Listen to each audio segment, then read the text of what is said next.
Bismillah, wassalatu wassalam ala rasulillah. All praise is due to Allah, and may Allah's peace and blessings be on the last messenger of Allah. Dear viewers, we'd like to respond to the Dispatches program which was aired on Channel 4 in the UK on the 15th of this month. This program claimed to expose Wahhabi teachings and those who were propagating it in the UK, as well as Saudi Arabian connections. Unfortunately, this program was a very irresponsible effort, and I'm sure it has done much more harm than good. Unfortunately, the material was biased and wasn't presented fairly, both sides being heard. At any rate, the section of the program which concerns me particularly is a quote which I made with regards to Prophet Muhammad's marriage to Aisha before the age of puberty, as being the defining parameters for marriage in Islam. This reality is something which no Muslim in his or her right mind can deny. However, this statement which I made was specifically in regards to attacks which were made on the Prophet's person for having married a person prior to puberty. Actually, what I clarified was that marriage to young people was something normal 1,400 years ago. And in fact, what happened was that the Prophet in his marriage defined for the generations to come where were the limits, what were the principles regarding marriage and age. His marriage defined the distinction between the child and the adult as puberty. Because though he married Aisha before she reached puberty, she did not come to live with him until after puberty. This was at the age of 9. Puberty at the age of 9 was not uncommon. It's quite common in Arabia. Now, I spoke about this with regards to the other option, the option which is followed currently in Western society, in Europe, where certain ages have been fixed, not in accordance with the natural transitions in a woman's life or a man's life, but numbers fixed by tradition or custom through debate, but really having no clear principles, and which is why they vary from country to country. So while in Holland the minimum age for consensual sex, and this is not marriage, of course in Islam there is no such thing as consensual sex outside of marriage, but Western society has chosen to accept consensual sex outside of marriage. The law in Holland is 12 years.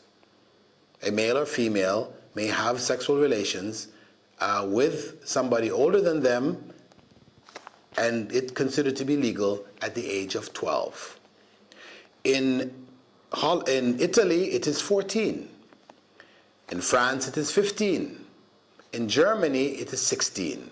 And in Ireland, it is 17. And in the UK, it is 18. 18 is for homosexual consensual sex. Heterosexual consensual sex is 16. So we say these numbers are very artificial. So what may be considered pedophilia in one country is considered to be legal sex in another country. So there's confusion here.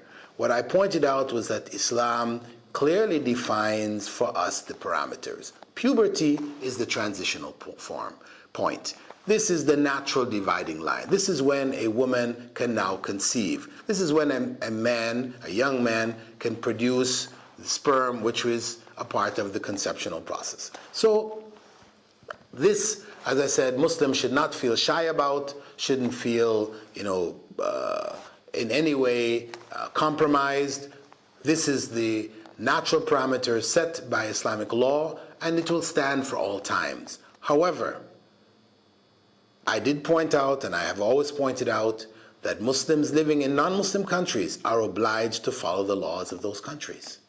So if the minimum age is 16 in Britain for consensual sex, and it is accepted for marriage, the age may not be 16 for marriage, but consensual sex, there's a distinction made, then they are obliged, Muslims living in England, obliged to follow those laws. If they don't agree with them, if they want to change them, then it should be done through due legal process.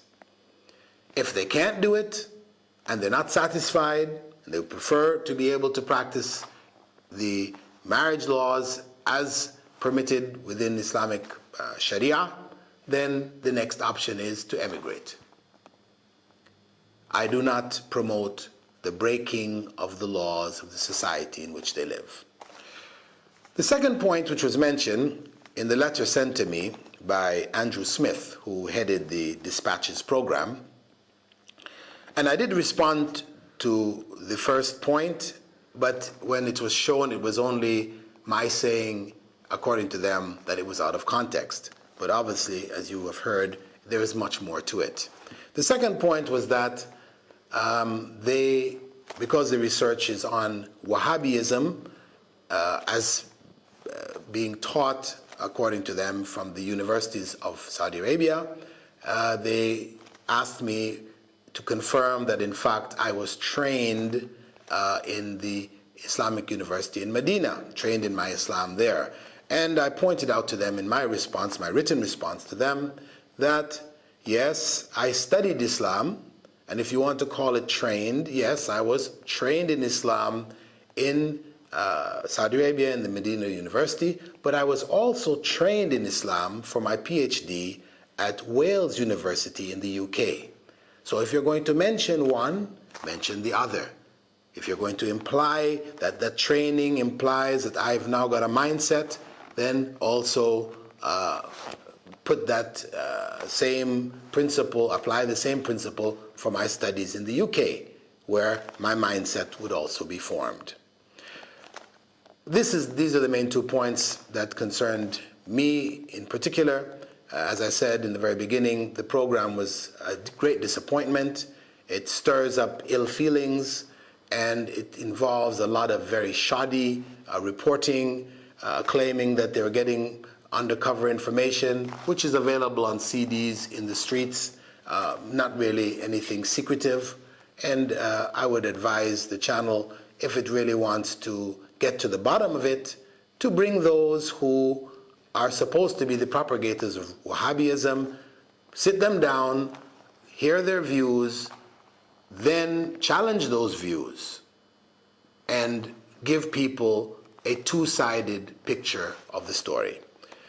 With that, I'd like to thank you for taking the time to see my response, and I hope that it goes some way towards clarifying the confusion and the doubts which may have come from the Dispatches program from Channel 4. Assalamu alaikum wa rahmatullahi wa barakatuh.